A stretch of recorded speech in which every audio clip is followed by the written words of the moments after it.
Lele? Why did it say I'm you? I don't know. Okay, so now we need to, so we are live, by the way. I don't think anybody can see us, but, and I'm not really sure how to. Why did it say I'm you? Shit. No, we're good. I fixed it. Okay, so now we need to, so we are live, by the way. I don't think anybody can see us, but, and I'm not really sure how to. Can you hear me, Kyra? Yes, but there's a hell of a delay on this. So you have something on. Do you have your YouTube on? Let's see. This is bananas. Yes, but there's a hell of a delay on this. So you have something on. Do you have your YouTube on? Let's see. I don't know how to turn this volume down. This is bananas. Oh, here we go. There's a hell of a delay on Could it be your phone or? Okay, now can you hear me? Yeah, that's much better. Okay. Well, I hope that people on the other end can hear me because I just muted that. Okay. There's a massive delay on here. Okay, so what we need to do is we need to copy and paste this URL now into all the places where we had put the original so that people can come to this link. Does that make sense? It does make sense. Okay, so I'm going to do that right now. Okay, I got to find the URL. Thank you, everybody, for your patience. Whoever's watching, if anybody's watching at this point.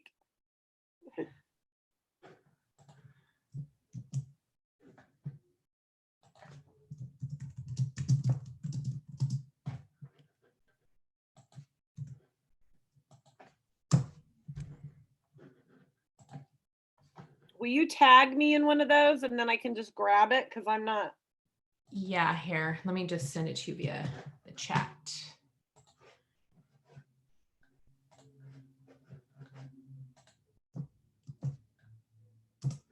You see it in the chat?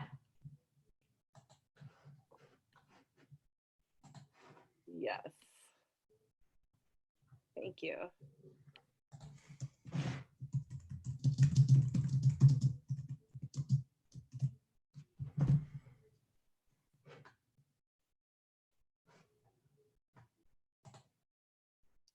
So it's called Kyra and Lele. Mm-hmm. Okay.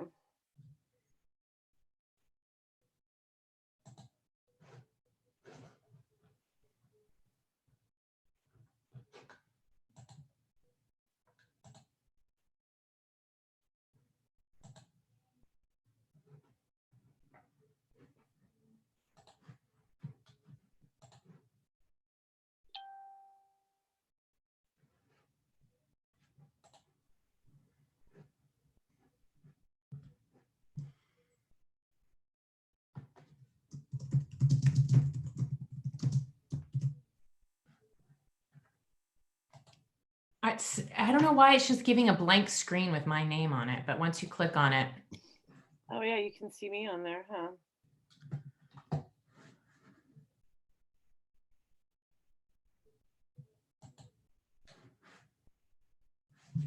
Now, I don't know how to see. Oh, I guess there. Okay. Oh, hey, to 4 people who are watching. Thank you for your patience with us while we get this figured out. Okay.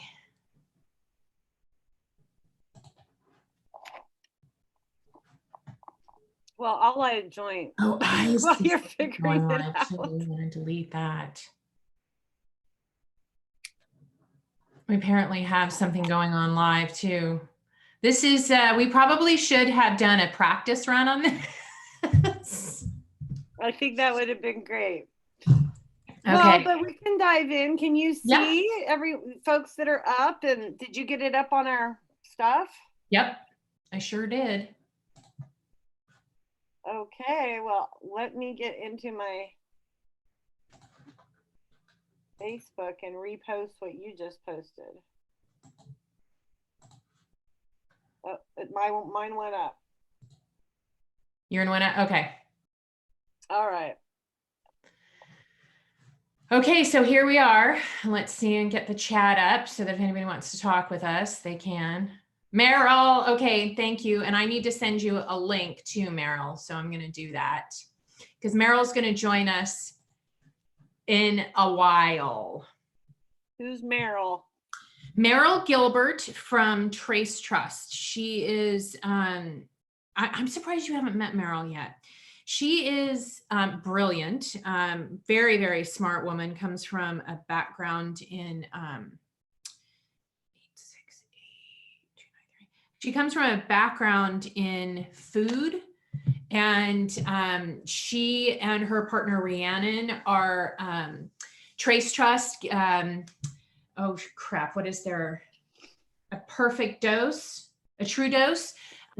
They basically help you as a manufacturer, make sure you're up to GMP certification, can basically help you with your formulas, and they have a process where they can actually check, like if you buy an edible, is your edible credible? That's what it is.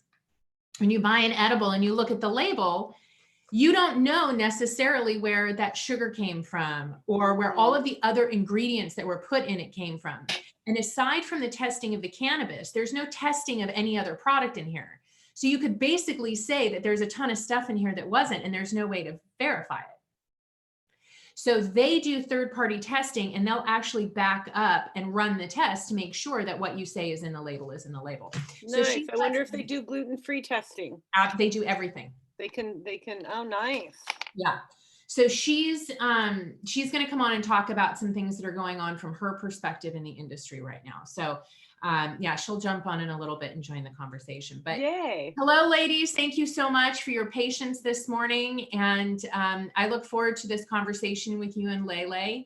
We are going to be talking today about some of the impacts that COVID-19 has had on our lives. How has it changed your daily routine?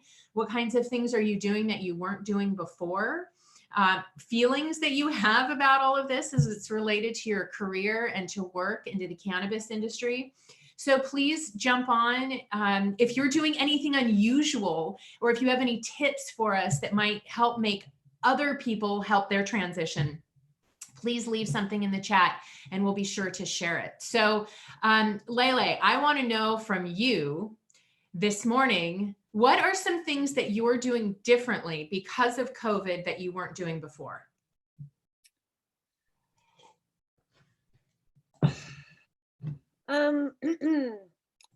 Well, I'm getting out less. I think that's the biggest thing. Because of my spinal cord injury, you know, my life has really been built from my home, from my space, from me. So in that respect, there's not been a lot of changes. What I'm finding exciting is that the whole industry, the whole world is moving into this new form of communication that allows us to connect more. But then at the same time, we're being forced to take a look around in what we're creating in our own environments. So I am having to be inside a lot more. I'm starting to get a little anxious because I need to go to the grocery store next week, which is really the only thing I got to think about around those ways. But for me, I've been really busy. It's a lot of what I've been doing has been right along with what's shifting. And I've just been really focused on maintaining that stability and not allowing all this fear impacting me. I'm high risk, so I have complete moments of panic of like where I really feel like my life is in front of me, like you're in a car accident or something like that. I mean, it's quite terrifying, frankly. But one, I feel like if you've been in the cannabis industry, you've been feeling that way for a long time through all of legalization. And two, if you've been in it as long as I have, and a lot of my community has, we're used to feeling oppressed by the government, restricted, in fear of our lives. I mean, it's really kind of a norm for us. Do you feel that way right now? Like the government is restricting you, or do you feel like the government is protecting you? I feel like the people are protecting each other. Mm-hmm. I feel like I have a lot of admiration for my local government. I've worked really closely with all of them, and they all have my respect. We've all had frustrations, but they all have my respect, and I actually care about all of them. So, as far as our local government goes, I think as soon as anyone else really that didn't understand these things understood them, they took action. I feel like as a whole, though, not just the US, but as a universal entity, the earth, none of us were giving true awareness to our neighbors. I went into isolation over a month ago when the first case came into my county. And it was because I did understand what happens with viruses and populations. And I took my son out of school, and we kind of started moving forward. So I think locally, I feel like really who's saving this in the US is the people. If we don't comply with the government, if they chose to force us, we're still the ones who are at risk. We lose. But we're in a very interesting situation because we're in, oh, and I just got my goosebumps. We're in a situation right now where the people are leading. Our government is failing. Our government is disgusting. Yet the people are individually choosing to make the right choice. You know, we're choosing this. My biggest fear around this is martial law because I am terrified of our leadership. I think our leadership, you know, I don't even want to go there. I know. I think that everybody here kind of feels that we all feel that way. So we don't even need to go there. But so martial law is this opportunity for us to lose control, for us to no longer have a voice, for us to no longer even have control over our gardens. That scares me. And all this wave of people helping each other, people, countries, it's not the governments that are working together. It's my buddies in China talking to my buddies in New York, trying to get us masks. You know, it's not our government. So the people are blowing my mind. Yeah, I have to say that I have found the same. You know, when he said that he was going to open it up at Easter, it's like, well, you didn't close anything. So what are you opening up? Google decided independently. Apple decided independently. Governors are deciding independently. And, you know, there's a real shift from having this antagonism towards our government and lack of trust towards our government to realizing we need government. And, you know, I'm in California and I, for one, could not be happier with the job that Gavin Newsom is doing. I have not been a fan of his, but boy, he just stepped into that leadership role and he's done right by all of us. He put up a no eviction and mortgage relief. So you don't have to pay your mortgage and you don't have to worry about being evicted during this time. He is, and he's just stepping up quietly and doing it and taking control. And because of it, California's numbers have not exploded. I want to acknowledge Bonnie Kramer. She said, thanks for sharing your anxiety, which I'm also experiencing. Yes, a norm. And then she says, does anyone feel that some people are waking up from an apathetic state? Oh my God, yes. Oh yeah. Exactly. Yes. For me, that's one of the things that I'm kind of experiencing every day. Everything that I touch, everything that I use, everything that I buy, I have to question, is this something that I'm attached to because I may not have access to it soon? Our global supply chains are going to be affected. Our internal supply chains are going to be infected. And I've realized how much I consume. Every day I touch and buy and consume these things that I don't really need. And now I'm having to reevaluate every single thing. Do I need this? Do I need this? Do I really need this? I've turned all my flower pots into food pots and I'm growing food for the first time. I'm not seeing my family. It's it's like we're being forced to go inside and make some adjustments. And since the beginning, I have felt like this was Mother Nature saying, stop it. Just stop it. Take a break. Go inside. Stop spreading diseases among you. One of the things that I heard that was really interesting the other day, and I know I've shared this with you, Lele. Rachel Maddow is following this thermometer company, and they have been tracking fevers over the course of the winter season, of the flu season. And they've been charting the anomaly, which is these super high fevers that is above and beyond the flu and the cold. And so they've actually been tracking COVID by temperature all over the US for the whole season. And what they have found is that when you put in these shelter in place and self-quarantine measures, that the numbers are dropping and the curve is flattening. But what they're also finding is that we're not spreading the cold and flu either. We're breaking the chain of those diseases. And then I started thinking, well, we force ourselves to get vaccines every year because there's so many different flu strains. But what if we just self-quarantined? What if we just took ourselves out of it and didn't let it spread? The reason we're backed into this situation of having to constantly be taking vaccines and medications is because we've built this society where you go to work no matter what. And we need to stop doing that. And I think that's another reaction, along with climate change and all the other things that we've done to destroy the planet and ourselves, that Mother Nature is just saying, put the brakes on. This is it. Done. Enough. Go inside and reevaluate. It's the second phase. Well, maybe not the second. I think we're in quite a few phases, but it's a big, I see all these evolutions in life as like they're like balloons, and we keep punching through, each next layer of this balloon ball, these arrows.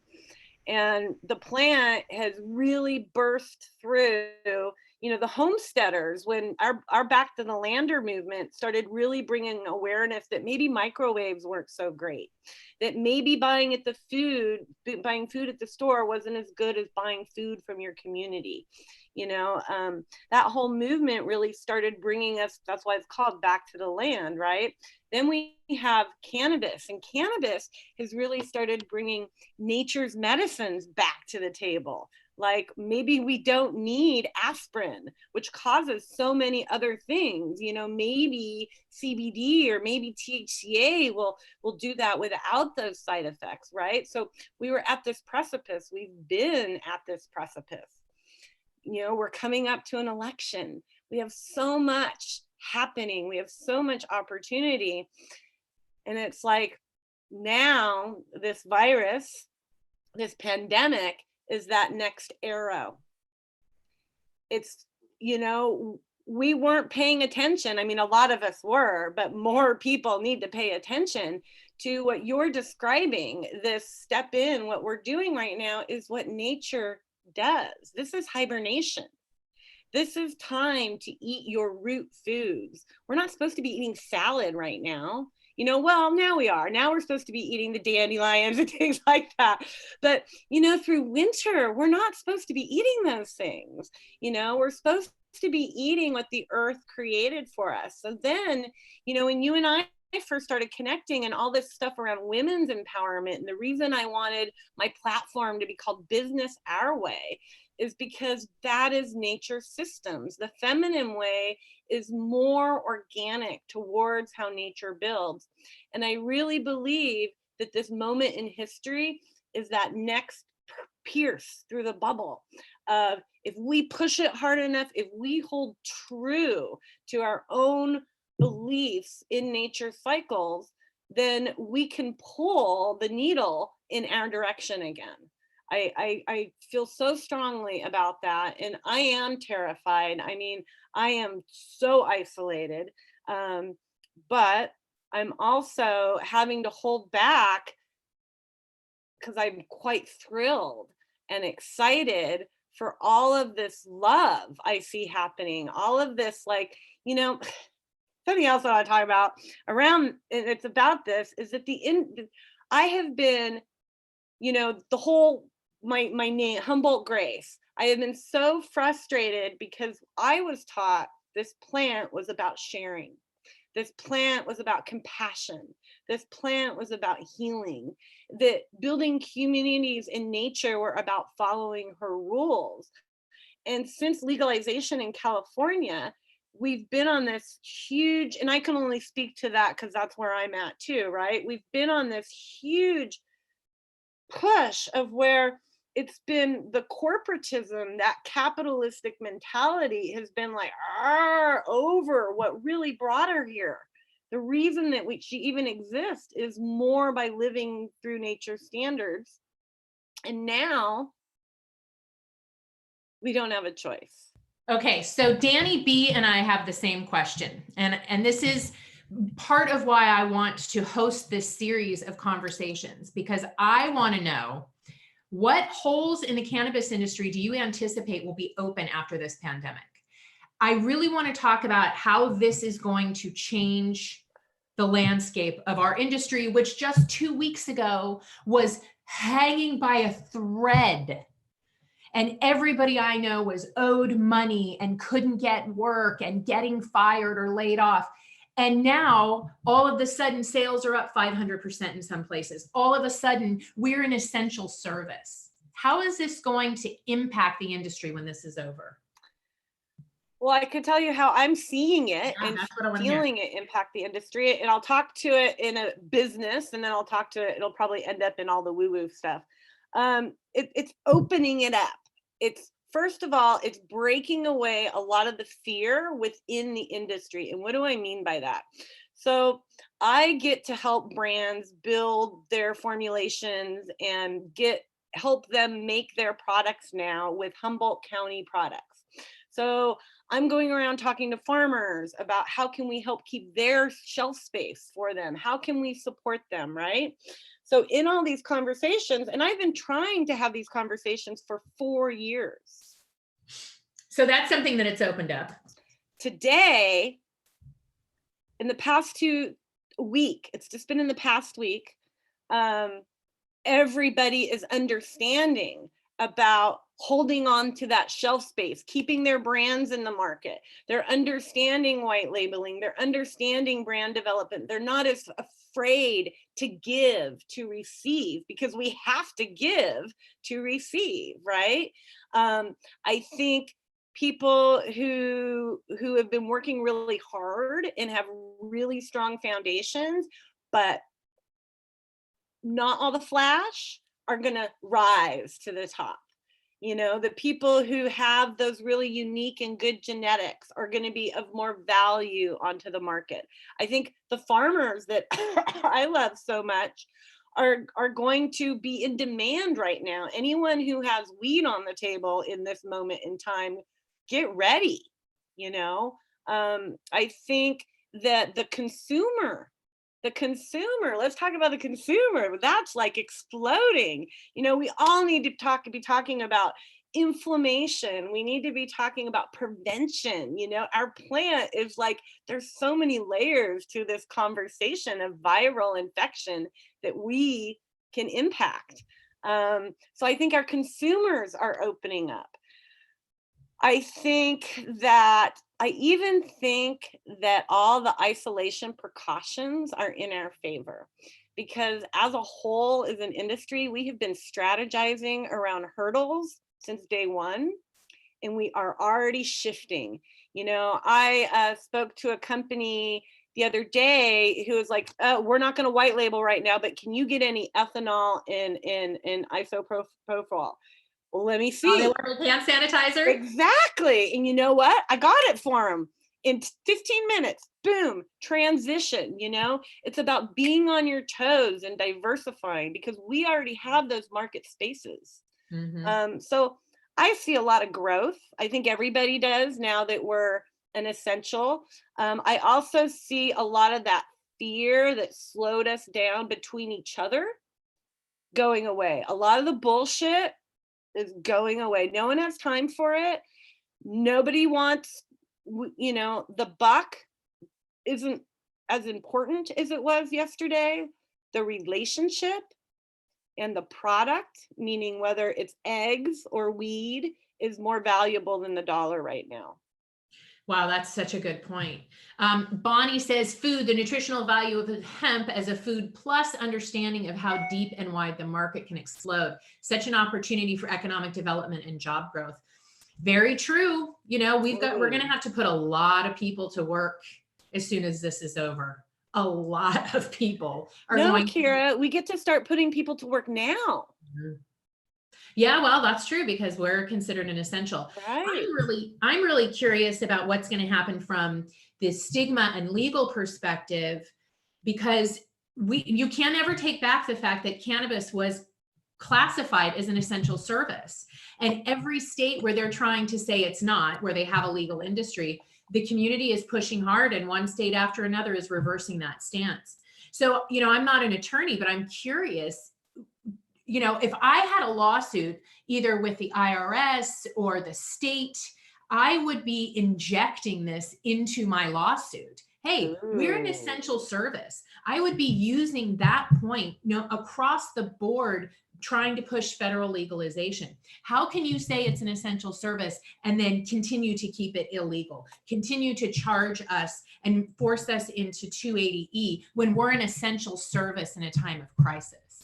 So, you know, and it's also stigma busting. People are just, they're reaching for the weed, because if you're stuck at home, and like me, I'm not a big alcohol drinker, I want my weed. But what about all those people who didn't feel that they needed it, that are suddenly going and rushing the stores because they don't want to be alone and bored? They'd like to take the edge off a little bit. The other thing that I find really interesting is that we're going to have a very big supply chain problem from China.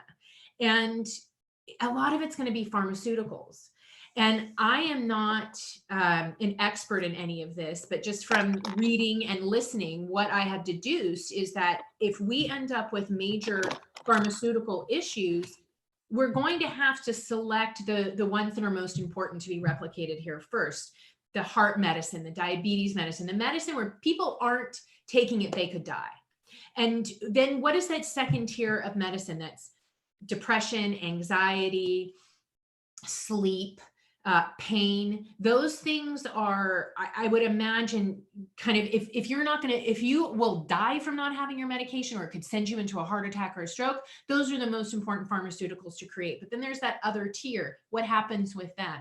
That's where I feel like cannabis can fill the void on all of that. And people will start reaching for that as an alternative as the pharmaceuticals start to dwindle on the shelf. That was a long way around to say that, but I think that it's going to be good for our industry in that way as well, with on both sides, both the hemp CBD and the THC. Meryl says this is an important point. What is working now, what to plan for is what we're leaning into, and still filling the state and local taxes while everyone else gets shut down. That's, you know what, that is such a good point, because businesses have stopped, yet cannabis continues to roll on, and we're the ones filling the coffers of the state right now. Good point. Catherine says that only medical is essential in Massachusetts. At least you've got that. Run out and get a medical card if it's possible. But at least the most severe patients will not be cut off. And that I'm glad to hear about in Massachusetts. And you may be able to push it at some point into recreational. I've seen other states go through that too. So, okay, I'll take a breath and hand it back over to you, Lele. Well, again, I think it's all these opportunities to pierce through the bubble. I think it's Jimmy Buffett said something recently about now is the time to go for your dreams. And so that goes along with policy and tax conversations and things like that. You know, I spoke to a manufacturing facility in Oakland who they closed down, and they gave all their ethanol to the government, you know, to keep going. I think that it opens the floor for those conversations, Kyra. It is, you know, that we need to be ready to push back. I also think we need to do something that we're not really good at in the cannabis industry, is we need to just hold some space, because I think a lot will be given to us. I think, you know, at least from the farmer's journey, we came out really strong and we're the best. And, we had a lot of strength. And then we got something taken away from us through Proposition 64, and that kind of like,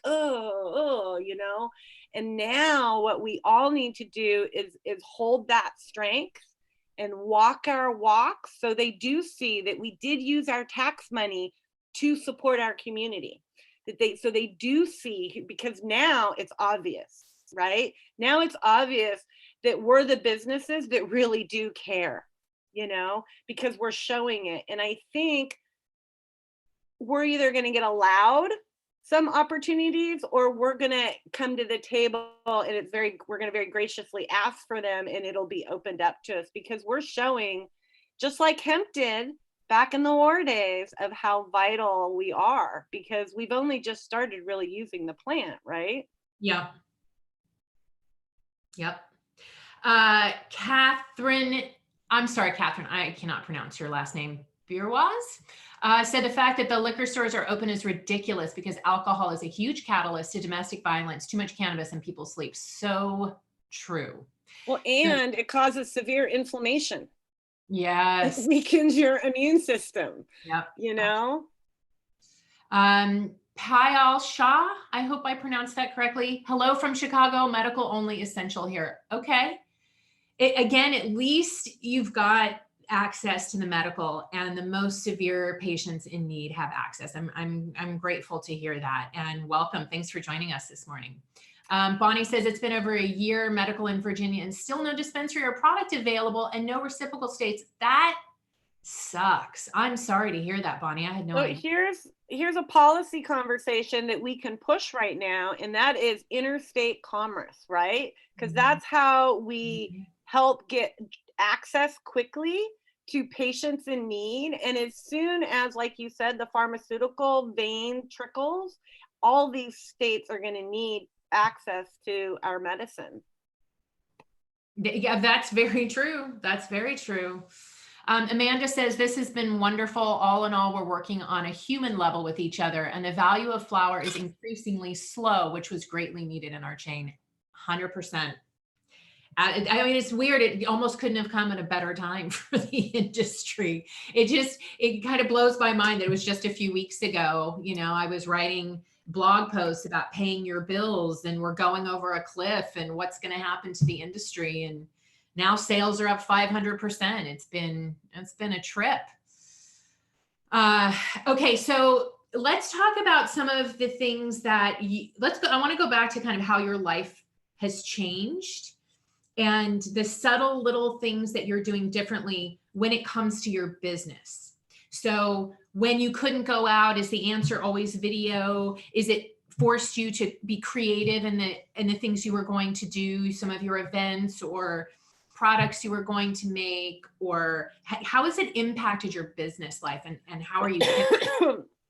Well, for me personally, it's impacted in a couple different ways, because I have a couple different things. So I've been planning a town hall meeting for one of my communities digitally, and having that knowledge and going through that process has really helped me navigate right now.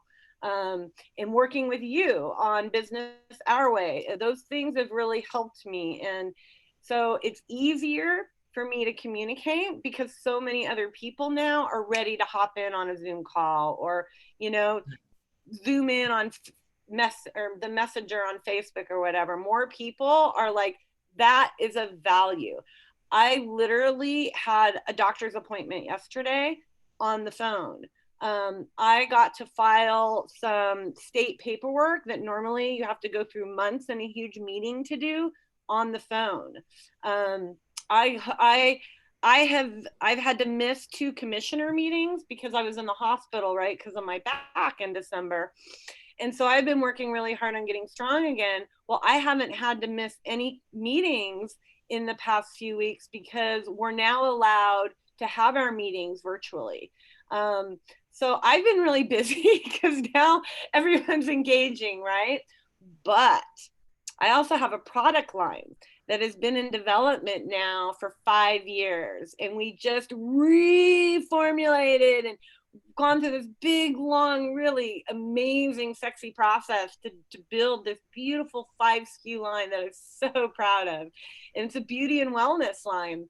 Well, two things. One, launching a beauty line right now just seems ridiculous to me.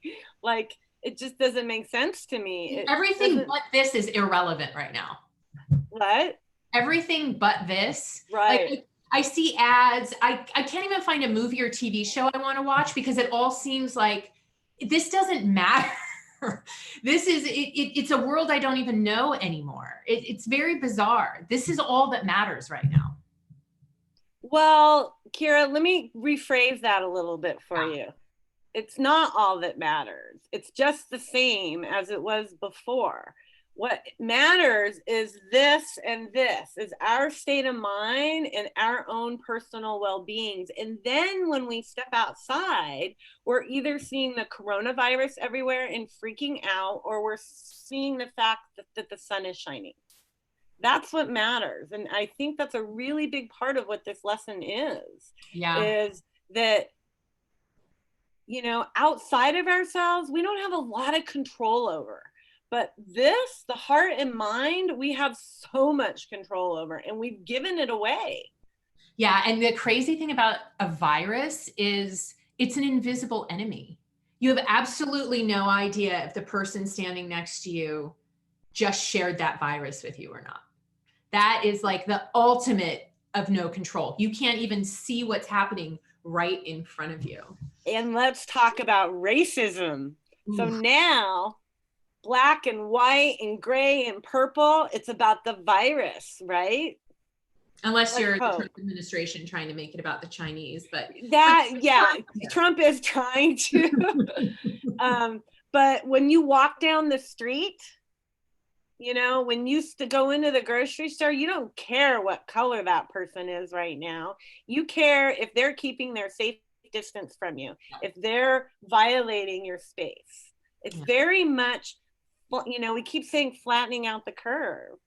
It is flattening out a lot of curves. You know, it really is. We're getting to wake up our brains again and figure it out for ourselves. And, you know, look at Paris, look at Germany, look at what happens after this sort of thing. All the Einsteins and the Anais Nins and all these people that just blossom out of these sort of situations. And the sooner that we get our brains to that place, the faster we're going to think, the better we're going to think, and the more we're going to solve these problems and come together. Yes, I agree. Let me read some questions. So Danny B said, what do you think some negative and difficult implications for dispensary and cultivation owners post-pandemic? I think it'll be like OSHA, it'll be the regulations. I think a lot of us aren't used to sterile techniques. And I think that we're going to have droplet precautions, and maybe it's airborne precautions. I mean, we're talking about an entirely new, if you've never been a nurse and you've never been trained in like surgery, like that kind of sterile techniques, or haven't worked in an industry that has to follow, like use autoclaves and things like that, I think there's a major cost coming and some changes in regulations that not just our industry, but all industries are going to have to start considering. I totally agree with that. That's a very, it's one of those things that it's like, we've got the time right now to prepare for that. And hopefully the smarter businesses they'll get ready for this kind of oversight in exchange for more commerce validation. But I hope that there are professionals lining up to help, because this is stuff you need traditional professionals in order to really be successful at.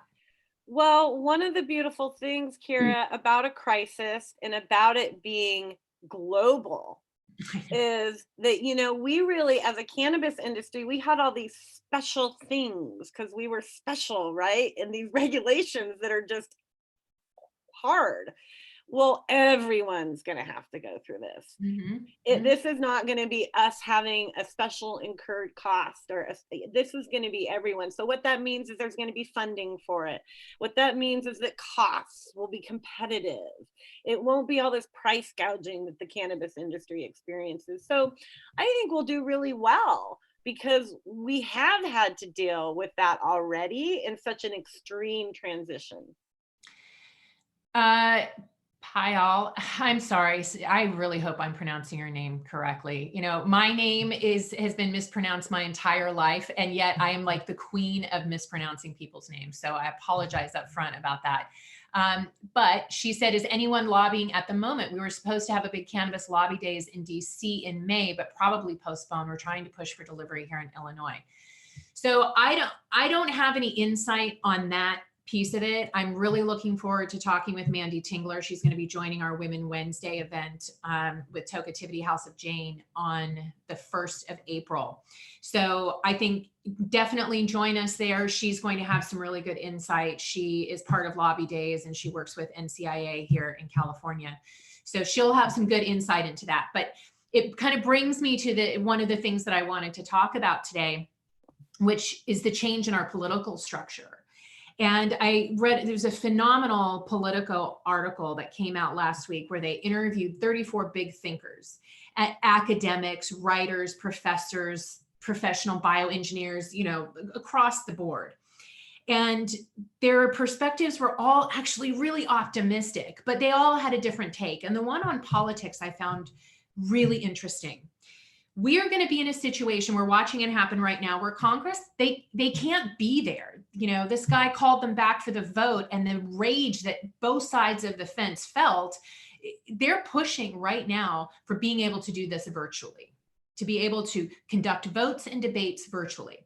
And if you think about all the things that we're going to end up doing now that we're not going to unwind from, we're not going to go back to normal once we've gone there. So potentially with politics, if politicians can stay in their jurisdictions and vote from there, it makes them more available to the people that they represent.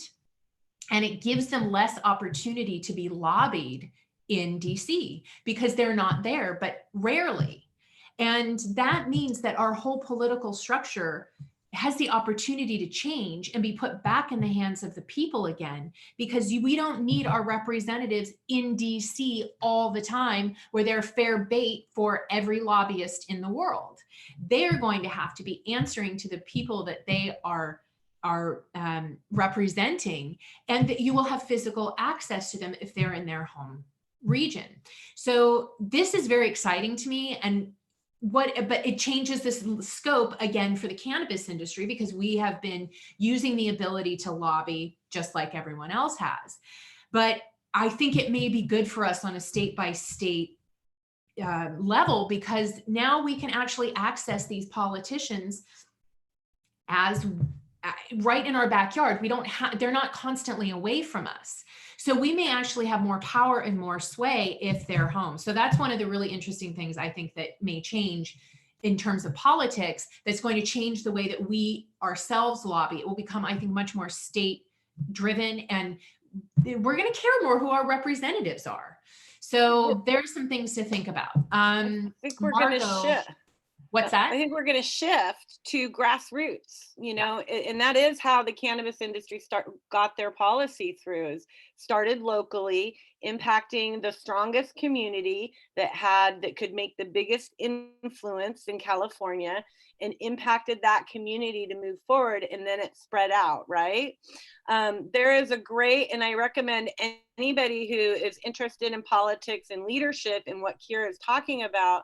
I wish I could remember who wrote it, but there's a paper and he did a TED Talks on it, and it's called Mayors Will Save the World. And the reason mayors will save the world is because mayors live within their own communities and they're connected to the actual issues, so they can create real solutions. And what you're saying, which just gave me all my goosebumps, is that now and it'll shift how we vote and where they live, you know, where we want them to live, so we can directly impact them. But it's really taking it, which is how the cannabis movement has built politically, right? Now Yeah. we just need everybody else to catch up with us, which has really been our problem the whole time anyway. Well, that actually makes me think everybody needs to make sure that they take the census. Every single person must register themselves with the census so that we can get fair representation. It's more important now, I think, than ever, especially if this shift is coming. Okay, Margot says, are there any bills in place already for the interstate commerce policy push? I don't know. Do you know anything about that, Lay? Well, there can't be, because it has to be federally legal for it to cross state lines. Oregon has been working really hard on that, but I don't know if there's anything in play. I probably doubt it, but I think Oregon is the state that I've seen the most on that. It's just a non-conversation until federal makes a move. California and Oregon, potentially, it would be, pretty unique, could say we're going to do this. And then Washington, my whole life, people have been trying to lobby for what we call the Jefferson state. And it's really about it being one state, the green belt being one state, so we could all work together. So this virus really shifts that, because when you start talking about not being able to get pharmaceuticals and pushing the research around this plant, and I can tell you, I have already watched this plant encapsulate MRSA on a person's hand. This plant is going to help us through this. I'm not saying it's the cure, but it definitely helps us be healthier to battle through it and to not get sick from it. I think as soon as we start moving forward, that the conversation is going to open up a lot more in that direction, and we can all start by having those conversations. Let's find out who in Oregon is working on that, and push. Right now is the time to have that, because we have states out there that have no medicine. I can't. I know all these places I would leave California to live, except they don't have cannabis. Danny B says, I volunteer with Normal Nevada, and we're lobbying for the Veterans Safe Harbor Act, and also working on a bill about DUI laws in regard to the legal blood content for cannabis. We need reform there. Yeah, that's very true. Go, Danny. Yeah. And, again, I wonder how it's like we now have this big gun in our arsenal. We're an essential service. You have to stop messing with us. We're essential. So Danny, I hope that in your fight that actually will help move the needle for you with your lawmakers. And thank you for the work that you're doing, because we do need work around that.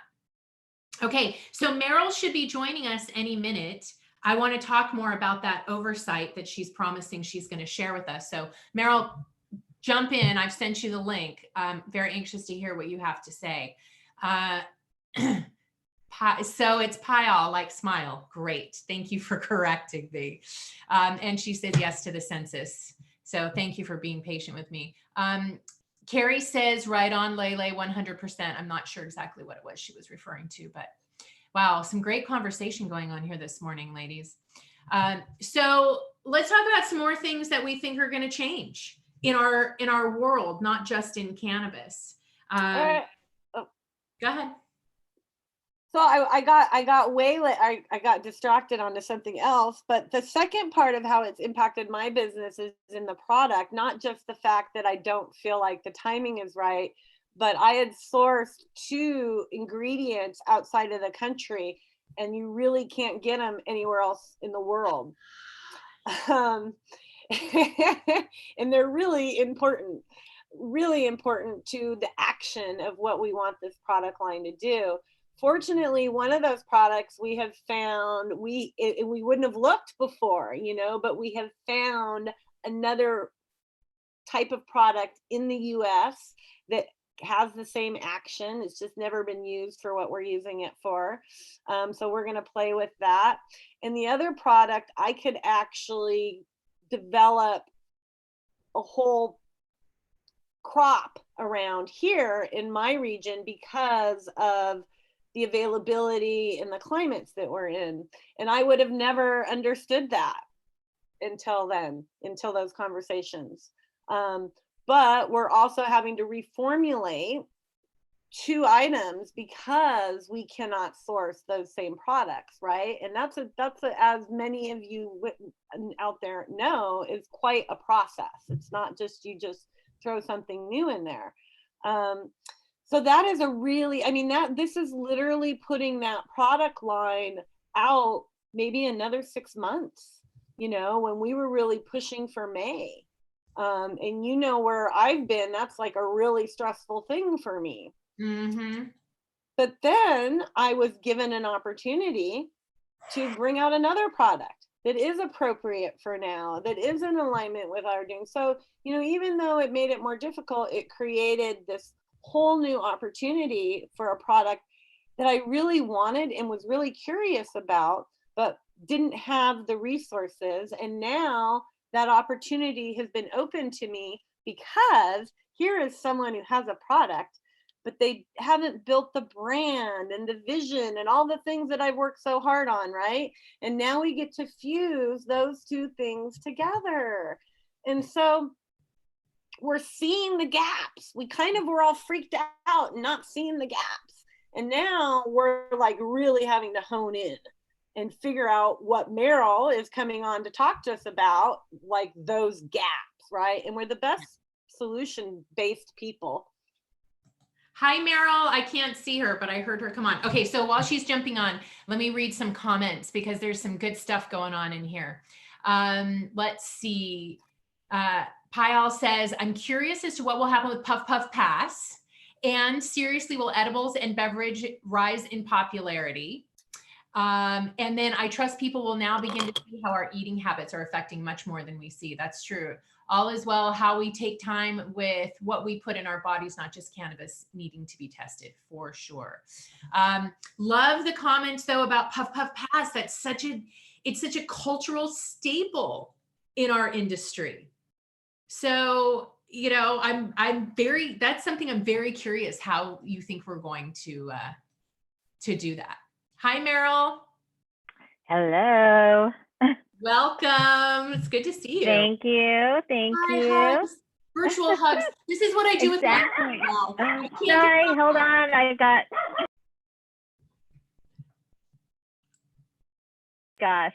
crazy dogs. Give me 1 second and I will pop back on. Okay. So what are your thoughts about Puff Puff Pass, lady? How is that? Oh, you know, the culture of our industry. It's the stoner way. Well, but yeah. Well, my mom always said you never hold a joint, and in our culture, you don't, you know, you pass. But I think that with the market open, that we have so many opportunities for creativity that we roll smaller joints. So instead of like, I roll really big joints, right? I pack my joints with all sorts of good stuff. But now when I go out, I went out a couple weeks ago and went on a walk with a friend. And so let's roll littler joints and share. Cause you know, it's not about our mouths touching the joint. It's about sharing the experience of the plant together. You know, carry a little pipe. They have such cute little pipes now, you know, carry your own little pipe. I really like joints, so I get it, but we can roll smaller joints. I think, you know, it's so much not about taking a hit. It's so much about the experience of sharing the plant that it's like we shouldn't even be worrying about that, but we need to not share our joints anymore. It's that vital. It's like on a social level, actually, the act of actually sharing that is like, I trust you, I commune with you, I'm okay sharing with you. It's like this level of intimacy that we have to step back from. And and I feel the same about the huggy and the kissy that I have always been my whole life with other people. Now I'm thinking, it's like I said a few minutes ago, I can't even hug my 3-year-old niece and it kills me. But Kyra, and I just want to grab her and kiss her all over the place. But now I could be sharing a horrible virus with her or her with me. It's look tough. at how much time you and I spend like this, right? On video with each other and on the phone. The man that I, loved so much, we could feel each other without anything. We could just put ourselves in that state. The plant is a tool, but she's not going to let us use it as a crutch. We need to connect with each other. We need to authentically, energetically, vibrationally connect to each other. We need not to pretend that a joint is making us all cool and connecting, and then we go burn each other's asses behind our backs. Yeah. Like, it's time to really vibrationally and authentically connect. And you can do that right here. I feel connection when I talk to there's connection going on, and we can do that standing 6 feet away from each other. Amen. We don't have a choice now. All right, Meryl, you're up. Okay. Welcome. Well, I just showed you the perfect example of how our new video world works, right? With dogs jumping all over the place, like Dogs, communication kids, issues, sirens going on. everything. And so it really, first of all, just to reintroduce myself, thank you for having me.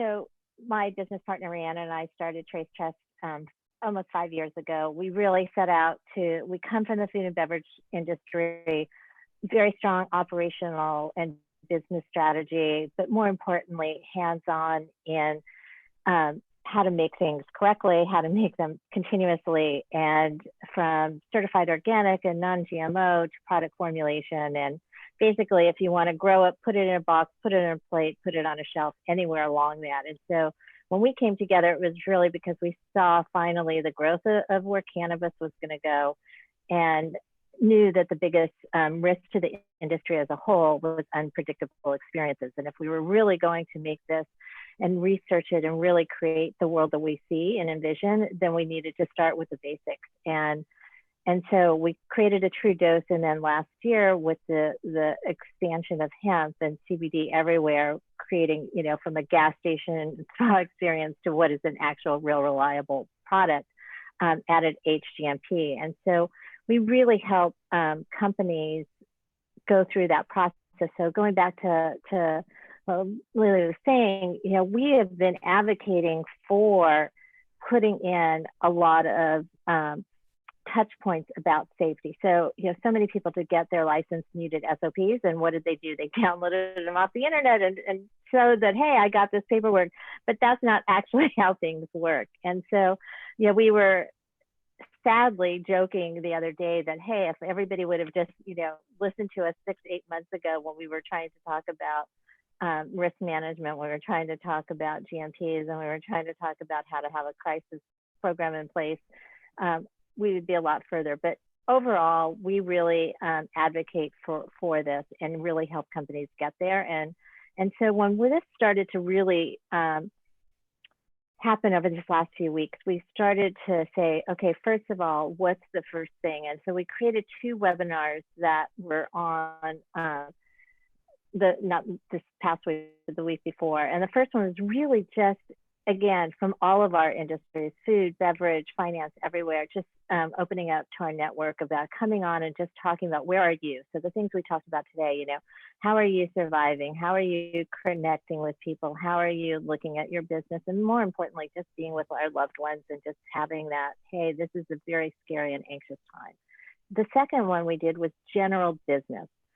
And we had an HR person, a finance person, insurance person on, and just talking about the basics of, hey, if I need to lay people off, and a PR person, and if I need to lay people off, what's the difference between a layoff and a furlough? How do I take care of my own employees? From the PR, and it was Heidi, talked about the crux of communication right now. with your employees, with your friends and family, with your customers, and more importantly, with your bankers, right? Where your investors, and that needs to be continual. And I'll just touch on that in a second again.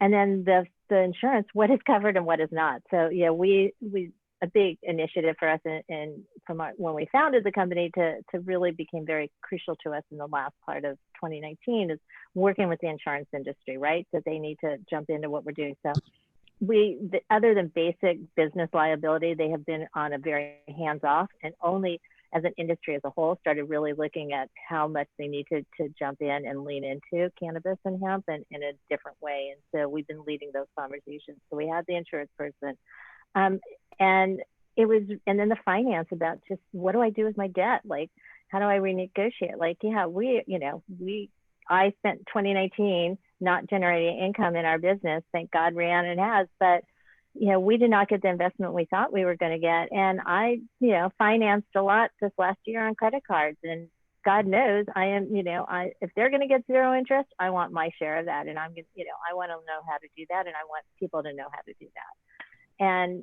I think that that's a big, where we are. And so then this week on Tuesday, and I believe it will be posted on the Women Cannabis site, but we will be hosting specific cannabis and hemp.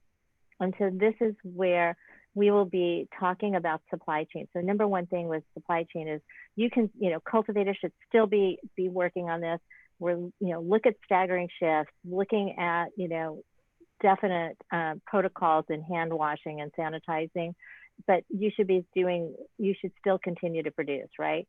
There will be, because right now we're seeing obviously the first line of sales that we're starting to see, a decrease in flower sales right now. However, surprisingly increase in vapes, because more of us are step inside, particularly we live in unit buildings. We want that discreetness. So there is that. And then a huge increase in the edible ingestible sides, right? So those are, again, ways to consume, fear about bringing anything into your lungs right now as we this is a very respiratory illness. So there's just all of that around it. So, talking about that supply chain, this is, again, because I've been in so many conversations, both in the investor world and in the food and beverage world. So obviously the natural products industry was severely impacted at the beginning of March. The large show takes place. It was going to be close to 100,000 attendees and had to shut all of that down very quickly. So there's so much around that, but it's a very good indicator. So I was on a great call with some of the strongest well-known brand leaders around the other day. And so this is the time, if you do have product in distribution, negotiating around that. There was a big push more recently with more products, about playing those same pay-to-play kind of rules. That's off the table. Clearly, nobody's doing any promotion. So all that money, protecting your cash flow right now is crucial. And how do you do that? You do that with making sure that you're putting your money where it needs to be. And so, yeah, the things that may affect supply chain down the road could be around packaging, because anything that's coming from China, it is going to push back a lot of product launches, because anyone that was having, specialty things made for them and coming from China, they're either sitting on a boat or may not come at all. We're going to see the ripple effect of this for months and months and months. But the immediate thing is, having that crisis plan. So we will be discussing supply chain, cultivation, policies and procedures, but very much frontline employee issues. Everything from, how to communicate, how to train people to interact, particularly if you have drivers, delivery service. I've been pushing this for weeks. Anyone that does have a delivery service, you should be working with all of your other local storefront dispensaries that cannot provide that kind of service. Don't worry about the finances right now. You guys can work that out, but help them make sure that they're getting medicine out to their patients and product out to their customers. And really, this is community building time. We need to work together. I put it in everything I say now. We are stronger together, and that's kind of where we're at. So, but it is very much, we are really about making sure people get information. And so these first few weeks, as I said, we decided we're going to use these virtual meetups like everyone else and webinars, and we're going to, structure a lot around immediate business needs. And then we're going to also start with some trainings down probably in the next 2 weeks. We'll go back to how to plan for GMP certifications. We're really pushing a lot of people to get ready for that. And how to do that, we're talking a lot about food safety, our food safety and HACCP trainings that we do with SCS Global Services. The April ones have been put on hold, but we'll be kicking those up, and those are very much these are the programs that we wrote for them specifically to cannabis and hemp. So those are all going to, move to an online platform, and that's, and then the educational programs that we've been working with NCIA and other industry associations. So we're going to be moving a lot of this to a online learning process. And I think that we're going to, one of the things that's good about this is that we're all going to now start adapting and utilizing that and not look at it as a scam thing, right? I think we were all, how could you take classes online? Well, now it's going to be the new norm. We're seeing it and having it adapted to our children. When I was with a really good friend and colleague, who's just like, oh my God, I don't know what I'm going to do with my business, Meryl. And I've been involved with it since the beginning kind of thing. And he's like, here I am at home, and he's got, 2 school-age children and then a newborn. And, he's like, I've become the housekeeper, the chef, because he is a chef, the chef, but also I am the instructor. I'm like holding these classes for my sons, every day while my wife is, taking care of an infant. So this is going to be the new normal. We'll see where we go, but I just know that we have to find these new ways to keep connected, and really stressing checking in on people, because there's a lot of people that we know that are alone and don't have family and don't have people in their homes to care about. And we just need to make sure that, we send that text or that call and just say, hey, I hope you're okay if you need anything. I mean, we can't go physically there, but we can do a lot from our living rooms. Yeah, we can. Have you ever heard of Love Your Neighbor? No, but I'd love to. So it is a company that will match you with people who need groceries delivered, dogs walked, prescriptions picked up, or shopping done for them and then dropped off in your neighborhood. So I signed up, and so I wanted to help my neighbors, and I wanted to foster an animal, and I got in line too late, and everybody's been helped in my area, and all the animals are gone from all of the shelters. So you'd mentioned this earlier, Lele, that it's bringing out the best in a lot of people, because we recognize our neighbors, our families, people around us need help. And for those of us that can, so many people have stepped up. I can't even help anybody. It's pretty interesting telling of our times. I started this give and receive thing. I was like, okay, well, what can I do? Because helping alleviates your stress, right? It's work and help. Well, work is what it is right now. And so we created this give and receive, and it was really easy. It was just a Google Doc, and it was fascinating because we had all these givers that came on and not as many receivers at all at first, it was pretty, and it was just like, people really, we're being fed that we're not the best of humanity. When we're really stepping up to the plate right now, I think. Yeah, I agree. I weirdly, my husband says that when I talk about it, I get giddy.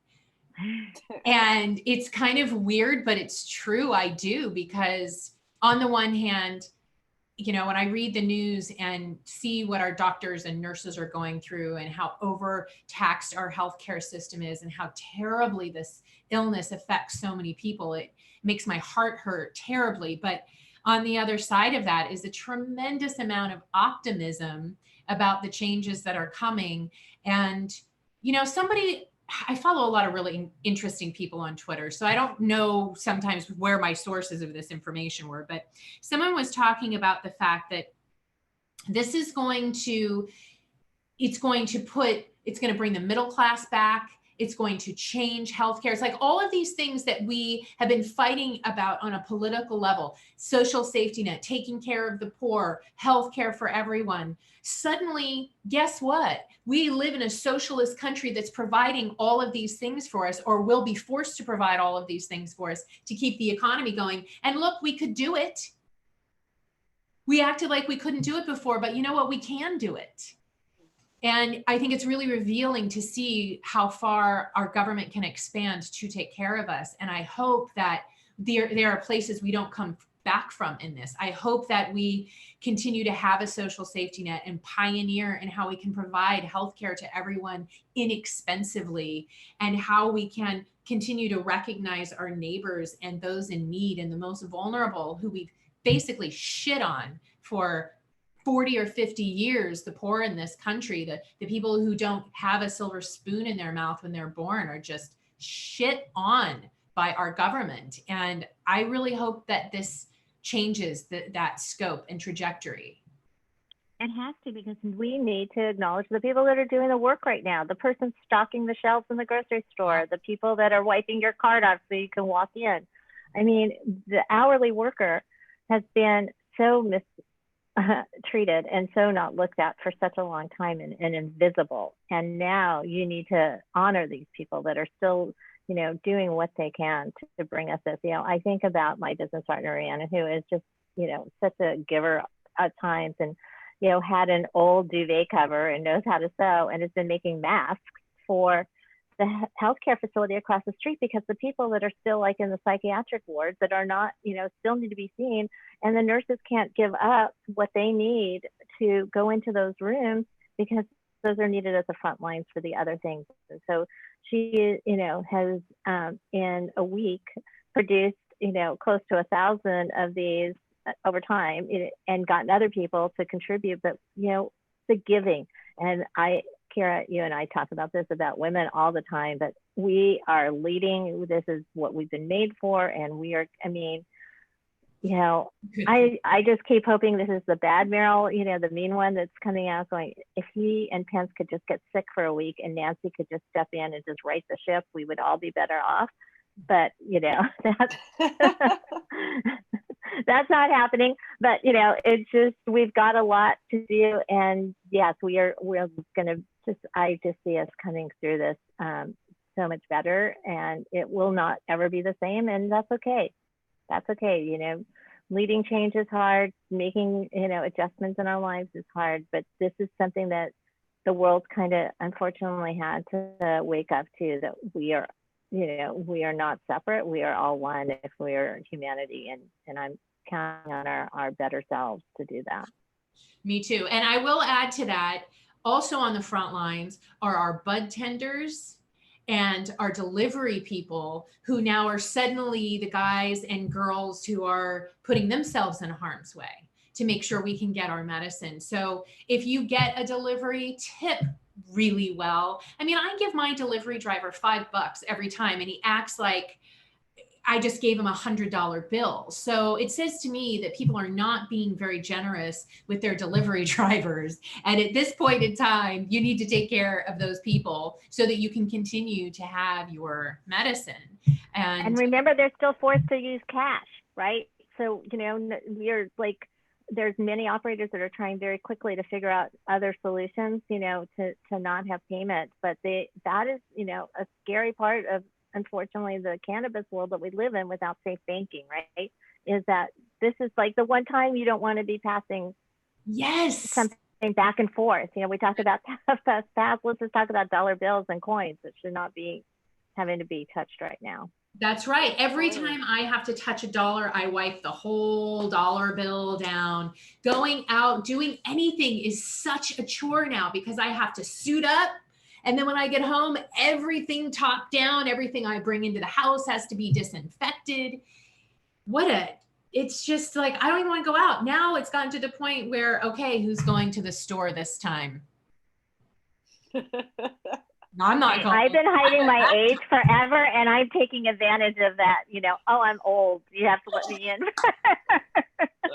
Plus, I've never been one to stand in line anyway, but this is exasperated it. I've stocked up so much, and I've also, I'm very blessed because I have local little stores up and down my main street, right, over half a block away, and really supporting those people are super important right now because one, their shelves are full and they're easier to get in and out of, but they are a vital service. So your little local convenience store, your little local produce market, they have eggs and milk and are there to be there. So, again, it continues to limit, but I'm sure like many of us looking out at our streets, the sheer quiet is just daunting sometimes. You know what it reminds me of? Christmas Day. When you go out on Christmas Day to grab, a milk for the recipe or whatever, and there's no one on the street and there's no one in the store, but you understand it's because everybody's at home because it's Christmas. It's kind of the beauty quiet of Christmas Day, but now it's every day. It's not just Christmas Day. It's every single day. I don't even sleep with earplugs in anymore because it's so quiet. It's eerie. But before we get off this, I want to go back to this conversation of cash, because this is a really important issue that we have in the customer supply chain part of the chain, that, I do have to think about the fact I have to go to get cash. So I have to go to the bank. I have to stand in line. I have to touch a machine that other people are touching. It's not safe to actually engage with cash. Do you think, and are there people that you know of that are fighting right now to push the banking issues through so that we can have more support and we don't have to put people in danger just so they can pay for their medicine? Yeah, I don't know if can anybody. So there is an organization. The woman, I met her in Boston when the last event back in February. But there is an organization, and I'll have to think of what the name is, but they actually came from a lot of the other outside banking solutions and have been lobbying, and they have the ear of Congress on this with their group. And but I also know that there are some other online platforms that are being adapted that I also was just hearing about the other day as well. And I want to say that was on an artsy conversation, but or it was just in another conversation. But oh no, it was from Kaliva and from Ease, both who are on the call and talking about getting away from the cash and finding they definitely have made, they did away with the signatures. They've done away with a lot of other things. Sava's done this as well. But trying to find alternative solutions outside of the regular PayPal stuff that they can use to make these transactions more virtual and not. So they're trying to work very quickly. But again, another challenge that we have to jump through and should not have to right now. So Payal says NCIA and PayTM. Are you either of you familiar with either of those? Well, NCIA, yes, the national cannabis industry, but not the other, no. Can you tell us more about that? See if she can put in the chat. So I think this is a really important issue that we probably need to be talking about, is how can we get banking? How can we get, Square to step up, or these other credit cards? I mean, I applied to a credit card. I'm not selling cannabis. I'm not touching cannabis, but they want me to pay $45 a month on top of these crazy fees just to process my membership. It's ridiculous. I can't even imagine if I was touching the plant, how expensive it must be. We have to change this. So here's another gift from this being a global crisis. Yes. Is, when we're talking about cash, we are not the only industry that doesn't want to touch cash anymore. This is a global issue. So I imagine all those crypto creators and all those miners are going, fuck, the federal government's going to go digital.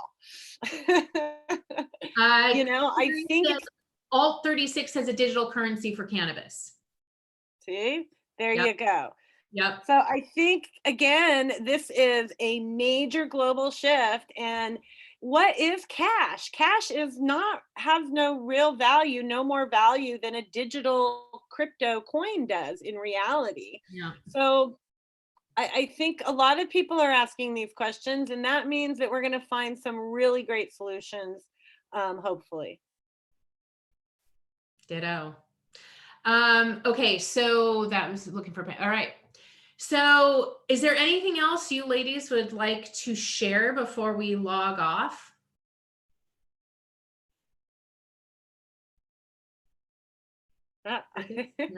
Okay, I'll say something. I just sent you that group.